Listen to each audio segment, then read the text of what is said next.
Hi అండి. ఈ వీడియోలో పూర్ణాలు ఏ విధంగా చేసుకోవాలో సింపుల్ టిప్స్ తోటి ఈజీ మెథడ్‌లో నేనైతే చేశానండి. నేను ప్రెగ్నెన్సీలో ఇప్పుడు 7th మంత్‌లో ఉన్నానండి. నాకు చాలా క్రేవింగ్స్ వచ్చాయి స్వీట్స్, ఈ పూర్ణాలు తినాలని. సింపుల్ మెథడ్‌లో చేశాను. ఒక కుక్కర్ తీసుకోవాలండి. అందులో ఒక కప్పు శనగపప్పు తీసుకుంటున్నాను.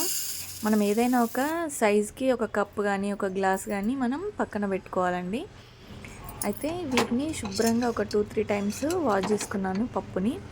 వాష్ చేసుకొని మనం ఏ కప్పుతో అయితే పప్పు తీసుకున్నామో అదే కప్పుతోటి ఒక 2.5 కప్పుల వాటర్ తీసుకుంటే సరిపోతుందండి.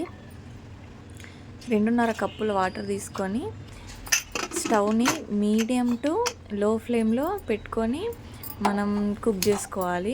హై ఫ్లేమ్లో పెట్టుకోకూడదు.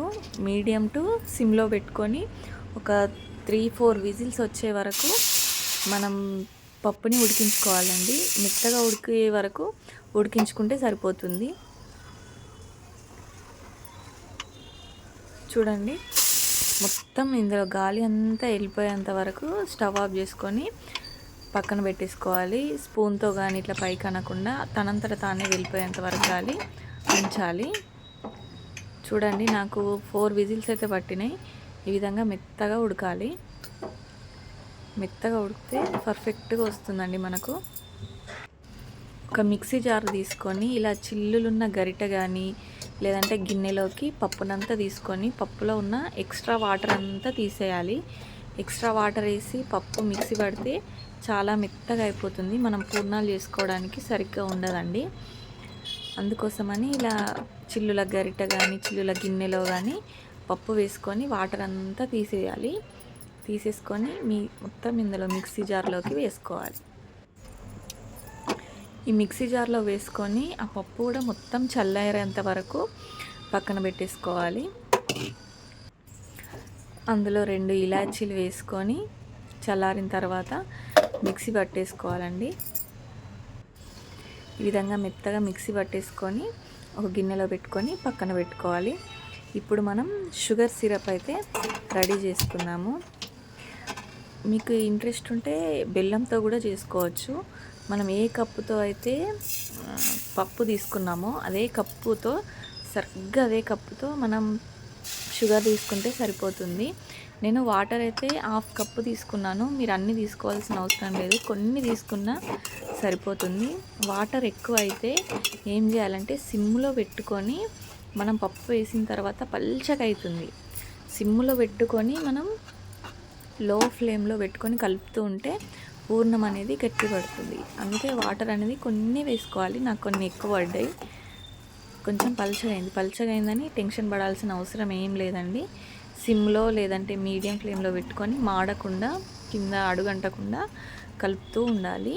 కలపడం వల్ల అది మంచిగా దగ్గరికి వచ్చి గట్టి పడేస్తుంది.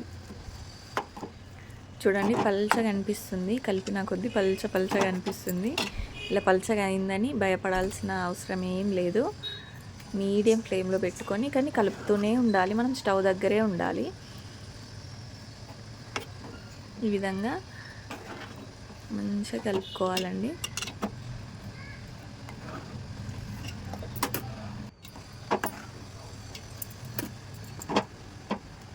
ఇలా కలుపుతూ ఉండగా ఒక 10-15 మినిట్స్కి పప్పు చూడండి ఈ విధంగా దగ్గర పడిస్తుంది.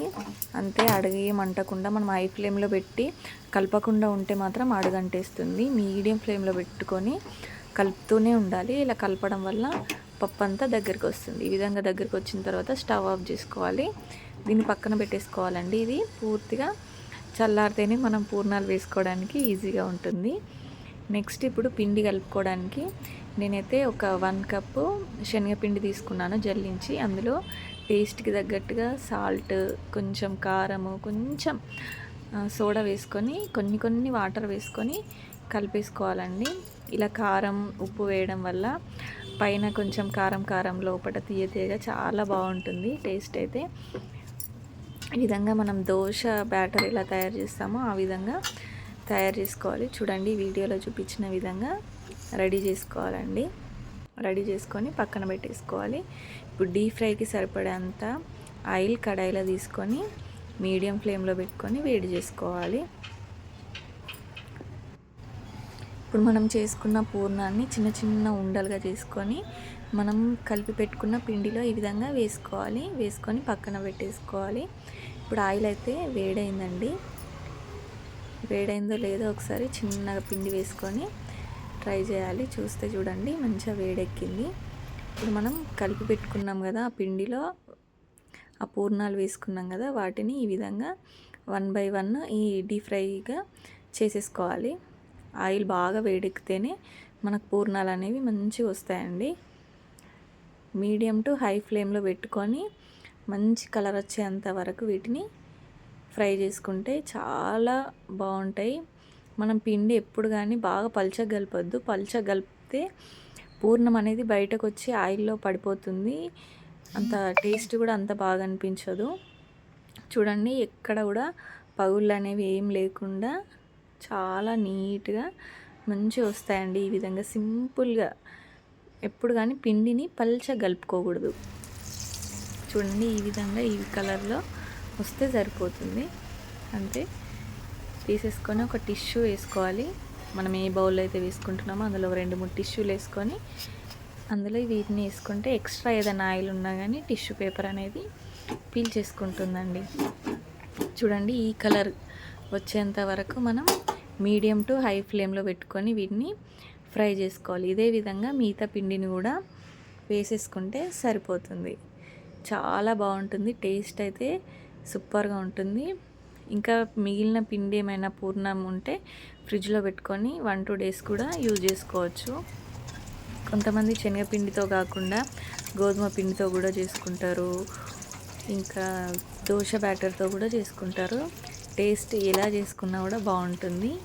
ఈ విధంగా శనగపిండిలో ఉప్పు కారం వేసి చేసుకుంటే పైన కారం కారం లోపల స్వీట్ స్వీట్గా చాలా బాగుంటుందండి. ఇదే విధంగా మిగతా అన్నింటిని కూడా చేసేసుకుంటే సరిపోతుంది. చాలా సింపుల్గా ఉంటుంది. అందరికీ నచ్చుతుంది. నాకైతే ఫుల్ నచ్చుతుంది.